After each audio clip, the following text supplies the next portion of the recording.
Boa tarde a todos que nos escutam. Estamos mais em um encontro do projeto de extensão do Departamento de Ciências Sociais, que é a escola de preparação para ingresso na pós-graduação dos programas, né, do IFCHS. A gente está aqui atendendo a demanda do programa de pós-graduação Sociedade e Cultura, Sociedade e Cultura, Marilena Pinto, e que é doutora em Ciências Sociais e professora do Departamento de Filosofia da UFAM, também minha colega no programa de pós-graduação em Sociologia. Então, primeiramente, muito boa tarde e obrigado por ter aceitado o nosso convite, professora Marilena. Boa tarde, Bruno. Eu quero saudar a todos, dizer do meu prazer, quero elogiar essa ideia, parabenizar o professor Bruno pela feliz atividade e quero parabenizar também o PPGS-CA pela indicação das obras. A Queda do Céu, do Davi Copenaua, e Antes o Mundo Não Existia, do Luiz e do Firmiano Lana, para esse exame de seleção, na medida em que essas obras podem ser extraídas, né, questões de alta densidade teórica sobre problemas relacionados à organização social, política, filosófica, ética, estética, religiosa, desses autores em questão, né, dos coletivos desses autores, e que vem contribuir para o enriquecimento das análises sobre a realidade amazônica, né, e que vão ao encontro da natureza interdisciplinar desse programa de pós-graduação. Então, desde já, eu posso dizer que essas duas obras são interdisciplinares, mas vamos começar falando da obra Antes o Mundo Não Existia, né, e depois passaremos à outra. Quero dizer ainda que a indicação dessas obras como objeto de estudo para um programa de pós-graduação da Universidade Federal do Amazonas diz respeito à boa recepção acadêmica que essa obra teve, né, o que implica a validação dos resultados dessa obra pela academia, porque a academia vem se empenhando em desfazer modos de representação exóticos sobre o pensamento amazônico, a partir dos quais os conhecimentos das populações tradicionais eram negados, excluídos em detrimento de uma única e exclusiva forma de inteligibilidade branca, cristã, europeia, ocidental. Então, a adoção dessas referências serve para quebrar relações que sempre foram assimétricas, coloniais e injustas, né? A adesão do PPG-SCA a essa iniciativa da leitura dessas obras no exame de seleção demonstra que esse PPG também adere a alguns movimentos teóricos de vanguarda, como é o caso da teoria decolonial, né, que representa uma crítica ao modelo hegemônico de pensamento e que vem sugerindo uma revisão crítica de conceitos e processos, tanto em nossos modos de pensar e produzir conhecimentos, bem como aderir propostas éticas e humanísticas que pautam o campo social e subjetivo. E a produção dessas teses decoloniais tem sido importante para a reinvenção de novos espaços de intelectualidade que sejam capazes de abarcar as pluralidades. É disso que essas obras tratam. E aí, já entrando no assunto dessas obras, eu gosto muito de citar o Lévi-Strauss, né? Que o Lévi-Strauss, antes do movimento decolonial, foi um pensador que já profetizava, de certa forma, que tudo isso que está acontecendo, nessa emersão das pluralidades no campo acadêmico, iria acontecer, né? Ele, numa entrevista que ele deu em 1990, ele afirmou que uma das maiores tragédias do século XX foi o Ocidente ter imposto ao restante do planeta os seus padrões civilizatórios, né? Porque tudo se transformou em lixo. E em relação ao pensamento amazônico, lá nas mitológicas, no segundo volume das mitológicas, do Mel às Cinzas, de 1967, ele, quando reproduziu o mito M275, que fala sobre a origem do culto de Jurupari, ele declarou que não iria examinar em detalhes a narrativa, porque parecia que se tratava de um gênero mitológico mais complexo que exigiria o recurso a métodos especiais, com as devidas contribuições da filologia e da arqueologia. Então, ele passou rápido pelo mito de Jurupari por perceber a complexidade desse mito. Ele viu que se tratava de um pensamento refinado. E, assim sendo, junto com esses autores do movimento decolonial, da virada ontológica, eu compartilho da ideia de que nós precisamos reconhecer nos nativos o protagonismo e a produção de conceitos que são dotados de significação filosófica em relação aos seus próprios mundos. Que, na verdade, o que a família Lana faz Antes o Mundo Não Existia é filosofar sobre a condição ontológica do seu grupo. Mas fazer a leitura desses mundos tão distintos do nosso exige uma compreensão na qual seja possível perceber as sutilezas das suas estruturas mentais, como disse o Lévi-Strauss, e mais tarde, no ano 2000, ele vai elogiar a Escola do Rio, os teóricos lá do Museu Nacional, né, do Eduardo Viveiros de Castro e dos seus colegas, lá do perspectivismo.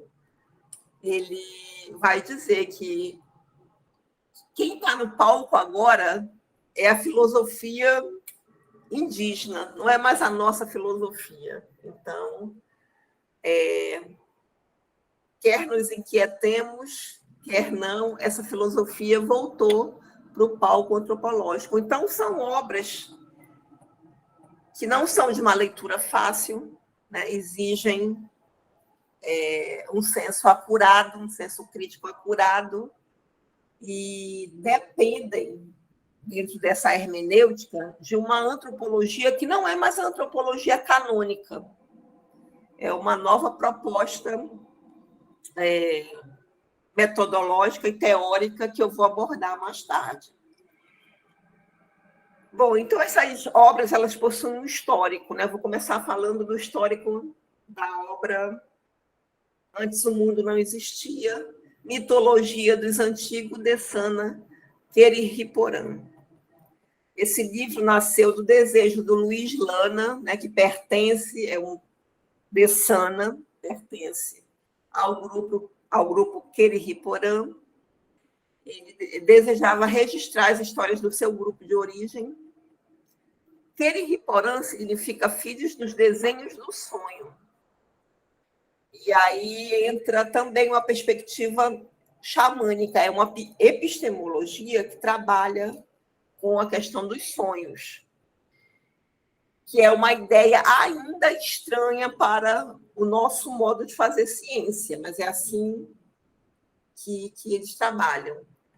Então, o Luiz contou com a ajuda do seu pai lá na década de 60, isso começou no final da década de 60, em 68, mais precisamente. Ele contou com a ajuda do seu pai, o Firmiano Lana, para escrever essa obra. Porque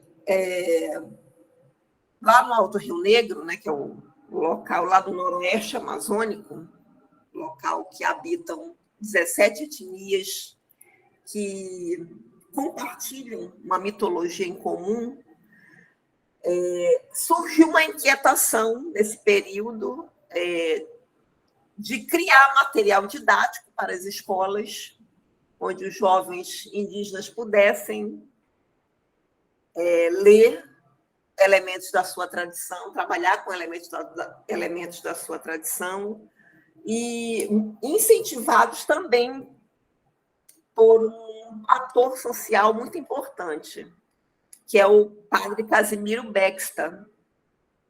A história do padre Casimiro Bexta é muito interessante. Ele era um lituano que entrou para a ordem salesiana e veio parar no Brasil e no Alto Rio Negro. E conviveu por mais de 40 anos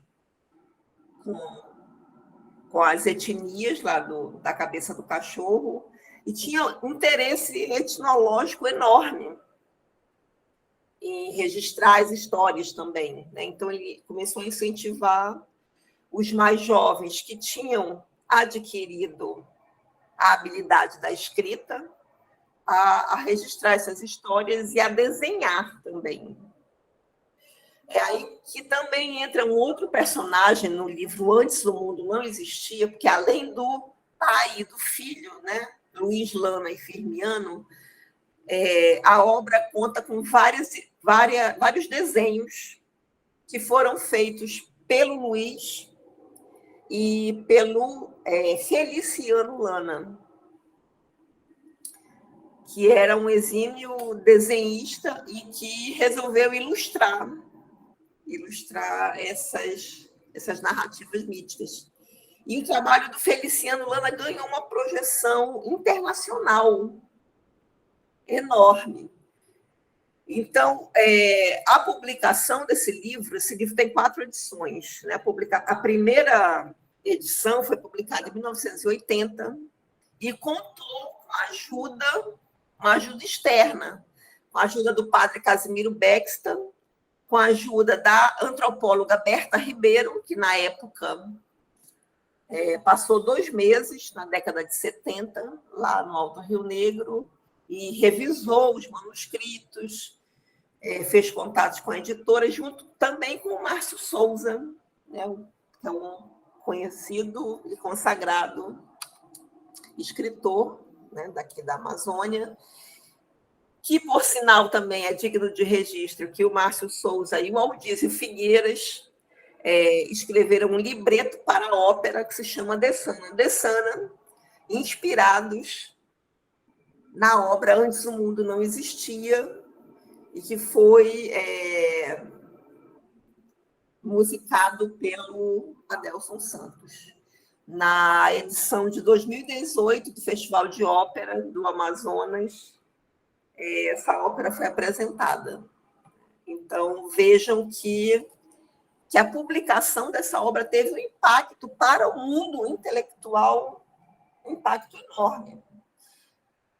Porque não se tratava mais de reproduzir mitos por meio de uma tutoria de um etnógrafo, mas eram os próprios indígenas que estavam falando na primeira pessoa. Então, voltando a falar das edições, a obra possui 4 edições. A primeira é de 80, publicada pela Editora Cultura de São Paulo. A segunda edição é de 1995, que é a edição que eu possuo,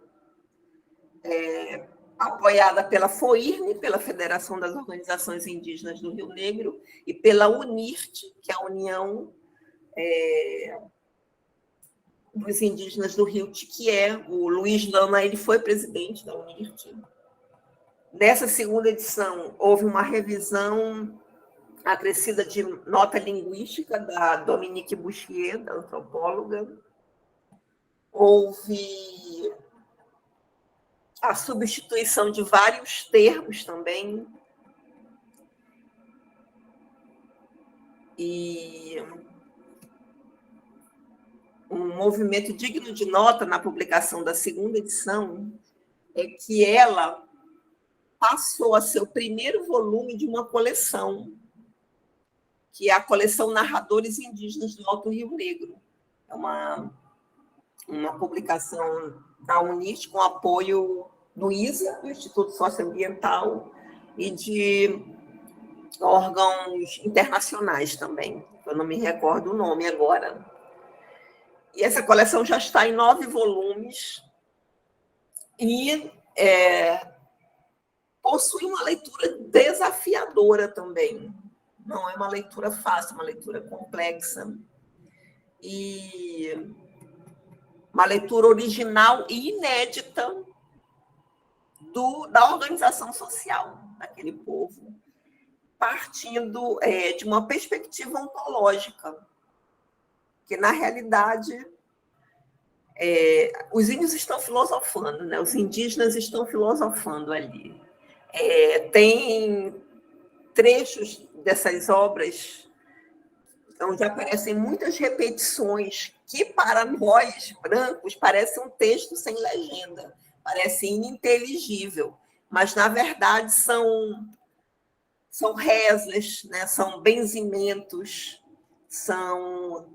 é uma linguagem carregada de afetividade e de emoção que implica um modo performático de contar os mitos e que, para a transposição para a prosa, parece que fica estranho, mas, na realidade,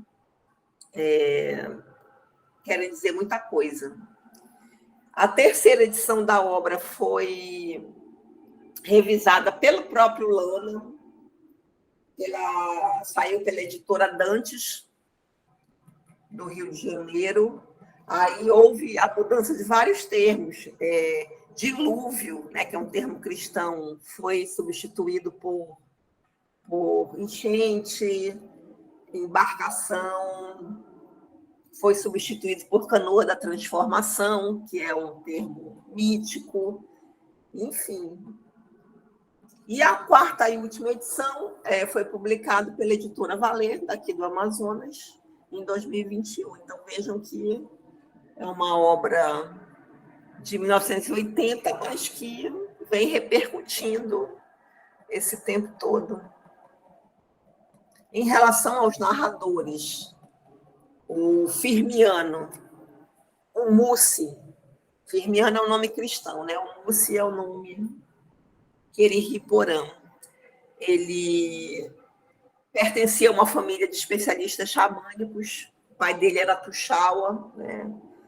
Tuxaua é o nome vulgar da liderança política do grupo, mas, além de Tuxaua, ele também era Kumu e Baiá, ou seja, ele era um especialista, era um profundo conhecedor da estrutura mítica do grupo.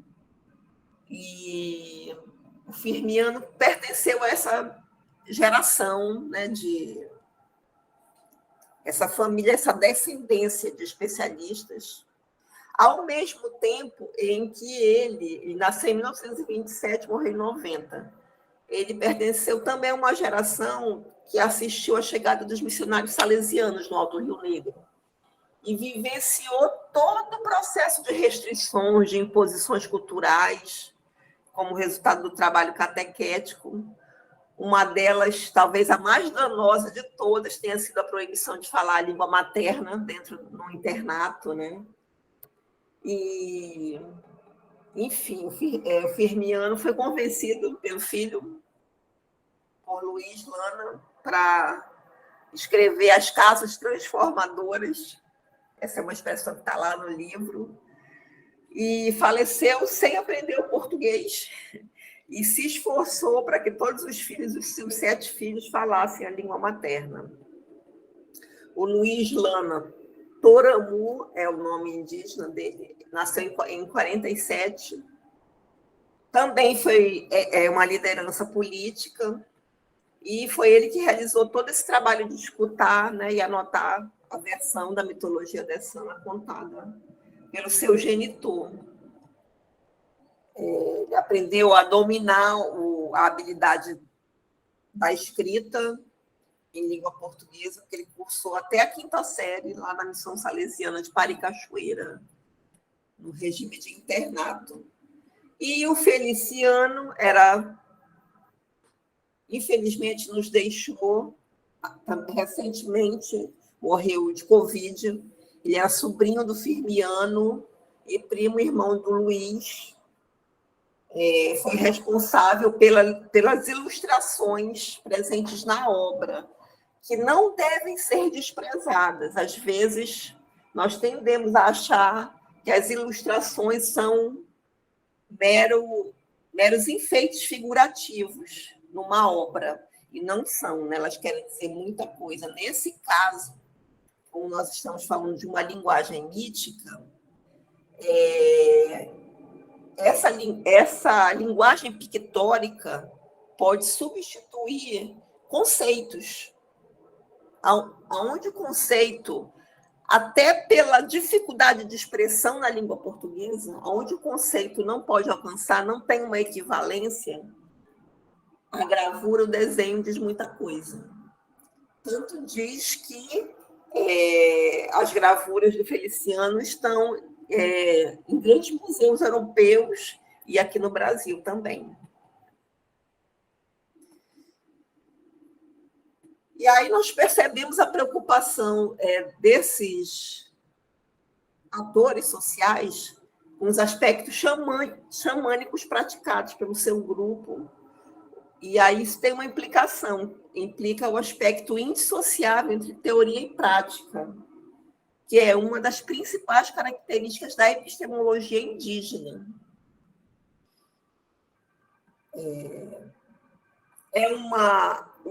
Em relação ao estilo da obra, é uma escrita memorialística e adota um esquema narrativo posto em ação por uma dupla intergeracional, ou seja, pai e filho, né? Metodologicamente mistura aspectos da oralidade da escrita e inaugura um novo modo de registro da tradição mítica do Alto Rio Negro. Segundo as palavras de Andrello, né, é um estudioso dos povos do Alto Rio Negro e um leitor muito atento da coleção Narradores Indígenas do Rio Negro, né? O Andrello coloca que é sempre, nesse esquema metodológico, um jovem escritor versado na língua portuguesa, que acompanha o seu pai, né, um especialista que domina as histórias sagradas, e conta ao seu filho, por vezes, com a assessoria de um antropólogo. Então, a família Lana inaugurou uma metodologia nova que foi seguida nessa coleção e que eu tenho acompanhado nas bancas dos programas de pós-graduação da UFAM, que esse esquema segue muito vivo. A predileção dos estudantes indígenas é sempre por uma questão inerente ao seu contexto cultural, e as fontes primárias dos seus objetos de estudo são sempre essas fontes orais que são consultadas.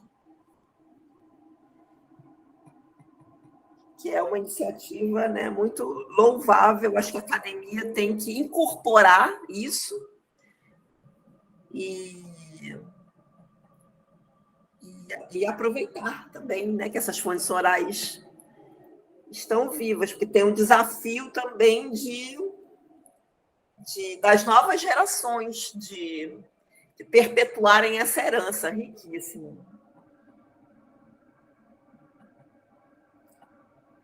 E aí eu vou dando algumas sugestões para vocês sobre a literatura indígena do Alto Rio Negro. Tem muita coisa, mas é interessante conferir o trabalho do Simões Neto, de 2018, foi uma dissertação defendida no PPG de Letras da UFAM, está lá no banco de teses da UFAM, se chama Undabucuri Literário. O Simões Neto trabalha a coleção Narradores Indígenas do Rio Negro. E em relação a essa questão dos registros gráficos, eu destaco os trabalhos do Hugh Jones, de 2016, e do Geraldo Andrello, de 2010.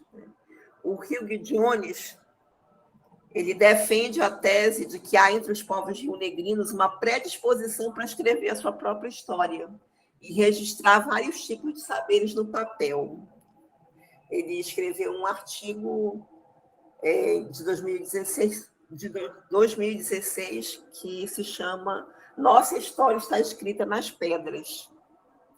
Ele escreveu esse artigo na ocasião do processo de registro da Cachoeira de Iauareté. no rio Uaupés, que possui uma grande importância mítica, né, para todos esses povos, uma referência sagrada, e também foi tomada pelo IPHAN como Patrimônio Imaterial Brasileiro e inaugurou o Livro dos Lugares em 2006. Que é o teor tanto do livro do Lana, Antes o Mundo Não Existia, como dos outros livros da coleção Narradores Indígenas. E aí o Rick Jones se manifesta sobre essas obras, classificando-as como um ato político no Alto Rio Negro, por trazer inúmeras provocações, tanto no campo antropológico, como uma provocação em relação aos outros atores sociais desse sistema interétnico também.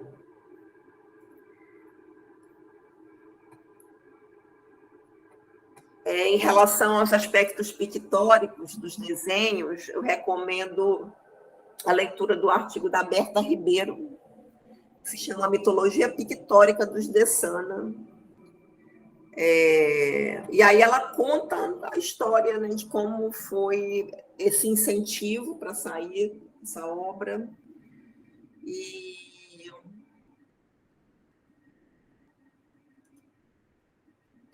faz vários questionamentos sobre a imaginação conceitual indígena, até comparando os desenhos pictográficos do lado colombiano, né, dos povos que habitam o lado colombiano, lá no Alto Rio Negro, e os indígenas daqui do Brasil.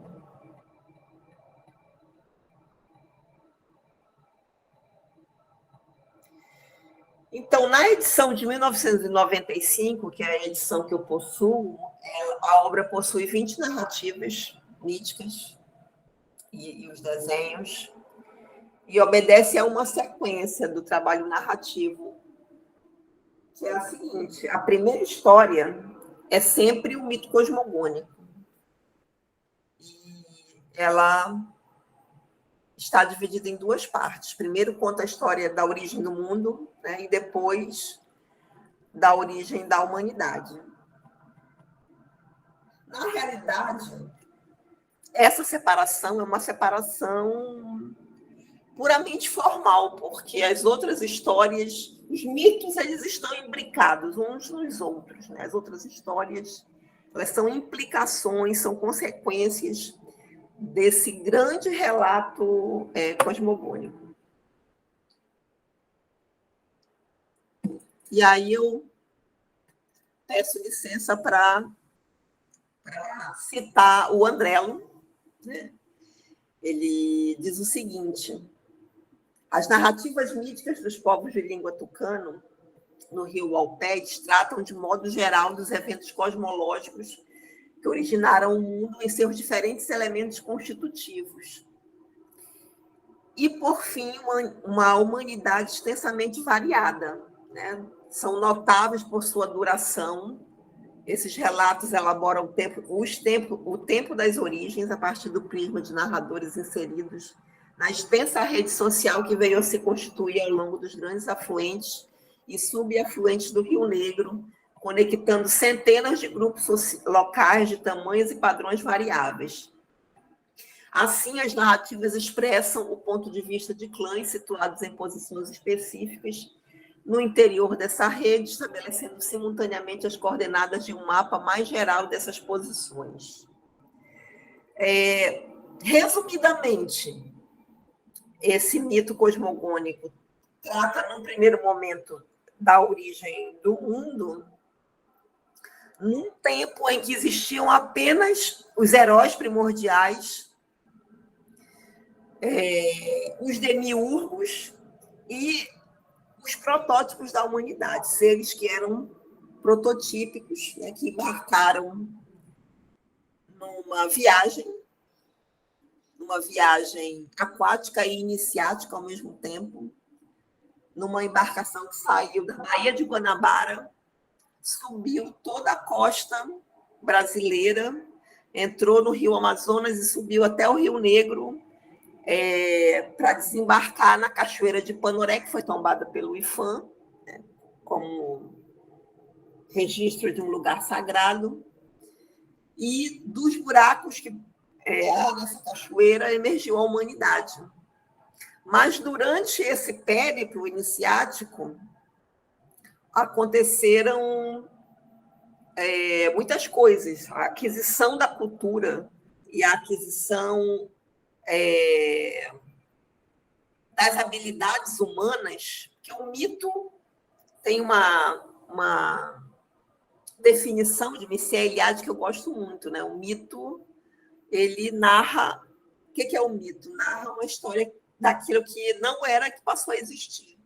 Então, isso diz respeito a tudo, diz respeito à cultura, diz respeito aos acidentes geográficos, diz respeito às instituições sociais também. Então, isso tudo aconteceu no bojo dessa viagem iniciática. Houveram várias paradas, muitas paradas, e dentro dessa narrativa mítica é até possível identificar locais que nós conhecemos, cidades como Belém, como Manaus, Barcelos, Santa Isabel do Rio Negro. Essas cidades, elas são citadas no mito, e são versões diferentes, porque não existe uma versão única e definitiva. Então, cada clã de origem narra de um modo distinto, e na obra Antes o Mundo Não Existia, é a versão dos Queririporã, que é um CIB, né? É um clã dos Dessana. Então, é a versão Dessana que está lá. E há todo um vocabulário próprio também, né? Essa embarcação, ela tem o formato de uma cobra, que se chama Canoa da Transformação. Essas paradas, segundo a narrativa mítica, são paradas nas casas da transformação. Então, existem todas essas peculiaridades que acredito que não serão cobradas no exame, porque são filigranas que dizem respeito a um trabalho exegético profundo, né? Na realidade, o aspecto exterior mais geral, as implicações políticas e epistemológicas das obras é que vão contar mesmo. E, além do mito cosmogônico, há outras narrativas que merecem destaque também, porque elas articulam feitos dos demiurgos e heróis que tiveram uma importância decisiva para a organização social, né, que se estabeleceu na região. Uma delas é o motivo do roubo das flautas sagradas pelas mulheres, é uma história importante, né? O nascimento de Gapi-Maçã, que é o nascimento do capi, que é uma substância alucinógena consumida por esses povos, popularmente conhecido como Santo Daime, os grupos do Santo Daime. E as histórias de Boreca também são importantes, né? Porque é o herói primordial dos Dessana. Então, esse é o aspecto formal da obra. Em relação ao conteúdo, nós estamos diante de um regime conceitual que adota como elementos os mitos, né, como eu falei, os sonhos, as visões espectrais e o conhecimento das propriedades dos entes cósmicos, não adotando a separação entre epistemologia e ontologia, obedecendo a um padrão perspectivista, animista, xamânico. Então, a teoria do perspectivismo ameríndio é uma boa chave de leitura para essas obras, né? O que nós observamos aí, segundo o perspectivismo, é um animismo, é um regime conceitual anímico. O que isso significa? significa que eles concebem a natureza como sendo viva mesmo, não é a ideia moderna, ocidental, fria, de uma natureza homogênea, de uma natureza que está à disposição do homem, não. Segundo o padrão animista, tudo possui vida, os seres são dotados de agência, são dotados de vontades, e é necessário negociar permanentemente, estabelecer uma relação de negociação permanente que a Isabelle Stenger chamou de cosmopolítica, com esses seres que são dotados de agências, para que tudo corra bem, para que tudo possa permanecer de forma equilibrada. Então, eles falam de seres visíveis e de seres invisíveis que convivem com os homens, né? Então, a ideia de humanidade já não é a nossa ideia ocidental de humanidade. É uma humanidade muito mais alargada. Essa ideia nutrida pelos povos originários e que está expressa na obra, né? Então, essas metafísicas, elas adotam o ideal das relações de horizontalidade e organicidade entre os seres. Não é uma relação vertical, como a nossa relação ocidental em relação à natureza, que usa essa natureza ao bel prazer, e nós estamos sofrendo as consequências disso agora, né, nesse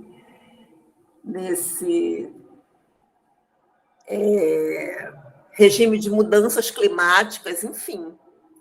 Então, essas leituras têm a ver também com a questão do antropoceno. Elas mostram que há formas distintas de se lidar com a natureza. Então, essa é uma forma diferente de negociar com a natureza, porque as relações capitalistas do mundo ocidental são relações de exploração da natureza.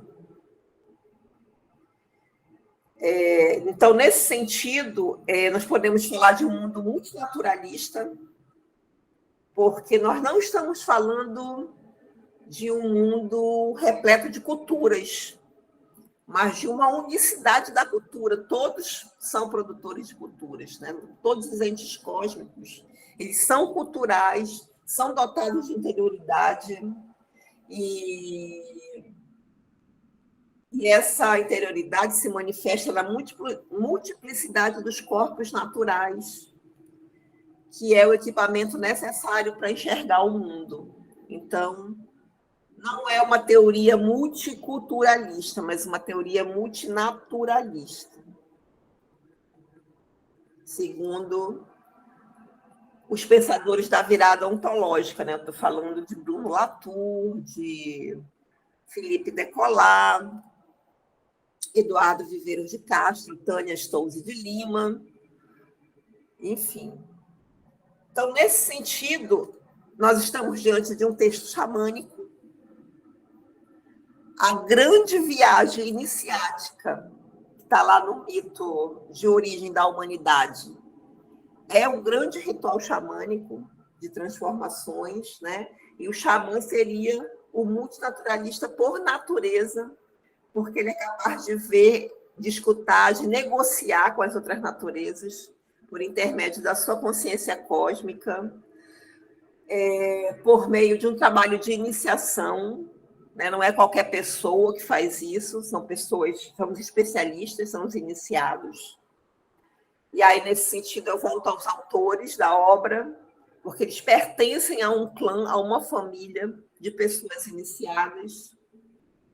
E, enquanto modalidade epistêmica, né, o xamanismo ele preconiza uma relação do conhecimento que acontece entre agentes animados, né, cuja premissa é a existência de pequenas multiplicidades que povoam o cosmos.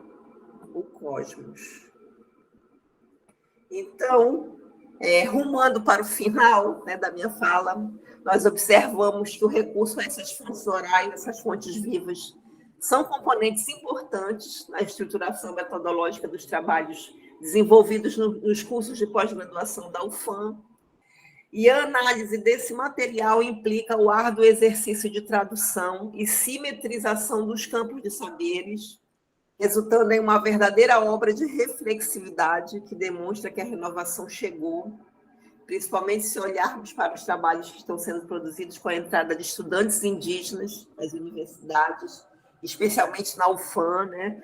Uma vez que os mesmos possuem instrumentos de interpretação produzidos pela vivência intergeracional, como eu falei, né? E são praticantes do capital simbólico expressos nas narrativas, né? Nós estamos observando também o esforço do mercado editorial em publicar esses trabalhos, a fim de torná-los conhecidos para um público mais amplo, né, que o público do métier acadêmico. E aí eu aproveito para citar a coleção Reflexividades Indígenas, editada pela Edua em 2018,